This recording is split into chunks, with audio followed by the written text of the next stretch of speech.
I bought this. It's a neck pillow, and it comes in a bag, and it will hang on my rucksack, and it's for on the plane. I bought a child's one. I bought a child one because some of them reviewed as quite bulky, and I don't want bulky behind my neck. I want just something supporting behind my neck. And actually, I've just tried it indoors, sitting and or on the sofa, and it's actually really quite comfortable. On the plane, there are adjustable headrests, but I know because I'm short that I won't even reach the headrest. So I'm going equipped. So I hope that works. I have given in and contacted I went through Etc. magazine, which is a magazine of advertisements and articles for the expat community. I don't pick it up. A lot of people pick it up as a matter of course. Lots of places have it each month, along with Living magazine, which is also a magazine about France for the British community, not expat community or British or whatever. But all of them have got lots of classified ads in, and I went through that online this morning and found an English removal company. There's 2 or 3, but I've contacted one. And hopefully I'll get some results from them, some sort of communication going with them, because I'm just so frustrated. And I said to Mark as we were coming back from town just now, I need to have all my ducks in a row. I can't sit back and wait for it to happen. And the thing that I'm finding causing me the most anxiety is the not having something in place about removing and packing and removing us. If that's in place, I can relax about the rest. If the plumber comes at the same time as we're having the ceilings down, that's fine, because the plumbers can work from the garage and come round. We've got so many doors along here, they can come round and go in the door at the bottom of the stairs, which is the door we'll be using whilst we're having the living room and the kitchen demolished. So yeah, if all of that begins to happen at once, that's not a problem.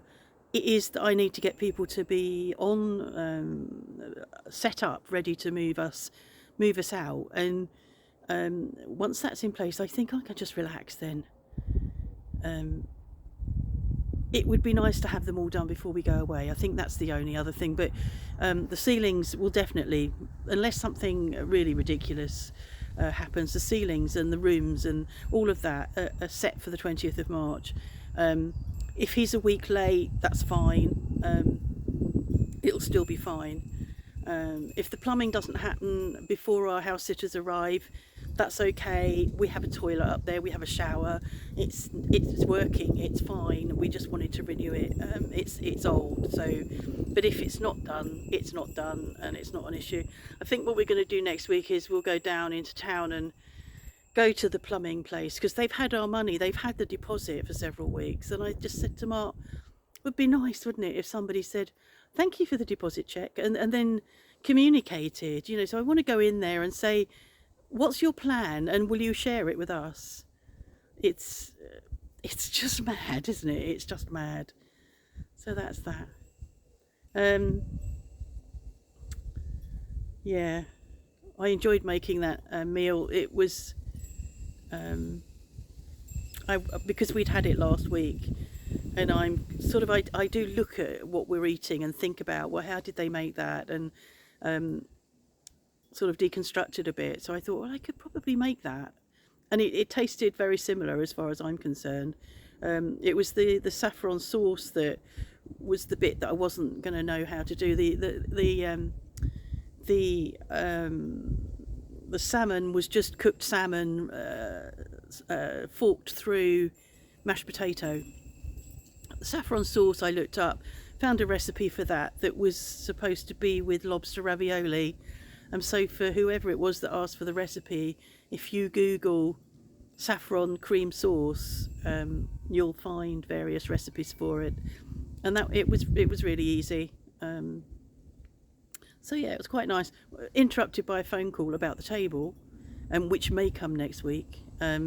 interrupted by that. So when I served it, it was a bit on the cold side, or cool side, and I hadn't warmed the plates because they don't tend to warm plates in France. I thought, well, I won't warm the plates, but actually if I'd warmed the plates it would have been better. But it was nice. So that's that done. What else? Gonna get my hair done tomorrow.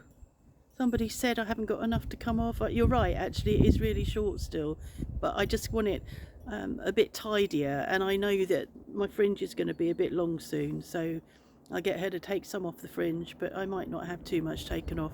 But I do want some colour on it, and I'm still not sure what I'm going to do. And the problem with my hair is that if I want colour on it, she'll have to bleach it first, and my hair takes a long time to bleach up. Despite being the colour I am, it doesn't lift very quickly. So but I'm not sure what colour I'm going to choose. I'll see what she has. Yeah, it's Friday the 13th, and we've managed to go out and come back with no problems. I don't really feed into that ritual. I have, though, broken my New Year's resolution today, just now as we got into the car, which really, not only did it hurt, it's frustrated me. That resolution, that I don't normally make resolutions, but the resolution to pay attention to the space I'm in and what I'm doing with my arms and slow down. And for 2 weeks, 13 days, I've done that really well, and I haven't hit my hand, I haven't hit my finger. Just now, reaching for the seatbelt and coming back, I smacked my finger on the armrest, and it hurts like fuck. It's not hurting like that now, but at the time it is excruciating, and it makes me want to cry, and my hands have been hurting since I woke up this morning. So it was like I just put magnesium oil on, and I just put my gloves on, thinking I need to do something because painkillers are not touching the hand pain. And then I went and hit it on the arm of the car. So I'm not very happy about that. But c'est la vie. I have slowed down. I am paying attention much more. I think that was the problem, because I'm sometimes juggling a couple of balls in the air and multitasking. That's where I come out of this room and do this, and I'm just going to do that, and I swing around or go through a doorway, and I'm not paying attention to how I'm lined up in the doorway, and my hand catches the door frame or the door or a door handle or whatever. So so I am paying much more attention, but I didn't do very well just now.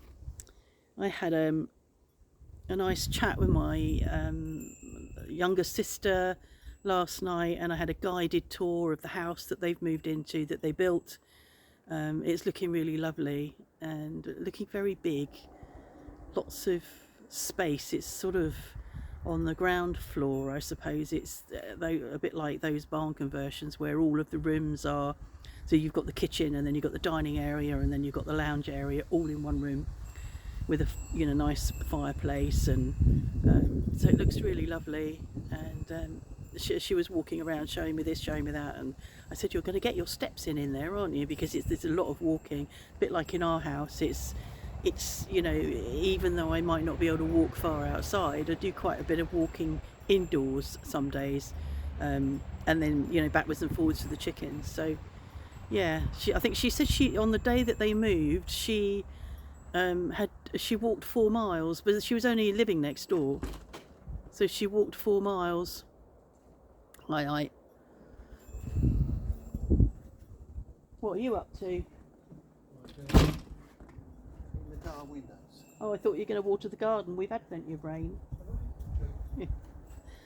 Our prefecture has lifted the drought conditions finally, so we're finally out of drought at the moment, which is pretty good. I don't think we ever came out of that last winter. We've had quite a bit of rain, not loads of substantial rain, but we've had quite a bit of rain, and there's rain on the forecast for tomorrow, and rain on the forecast for several days in the next week or two. So we are getting reasonable amounts of rain. So but I very much doubt that we won't have. I'm sure we'll be in drought by May. It's become the norm. And I've noticed that the weather in the UK is really shit at the moment, and they've got floods and flood warnings. It was wet when my sister was showing me around, opened the window to show me the courtyard, and I could see all the puddles and how wet it was. So it's not good. And I think there's been flooding in California that is exceptional weather, and of course I'm sure it's all down to climate change, as a lot of people are, and a lot of people are denying it. So that's that. That's today's vlog. Nothing else to say. Yeah, nothing else to say. Hope you're having a nice day. Please you enjoyed your birthday, Zoe. And I think that's all for now.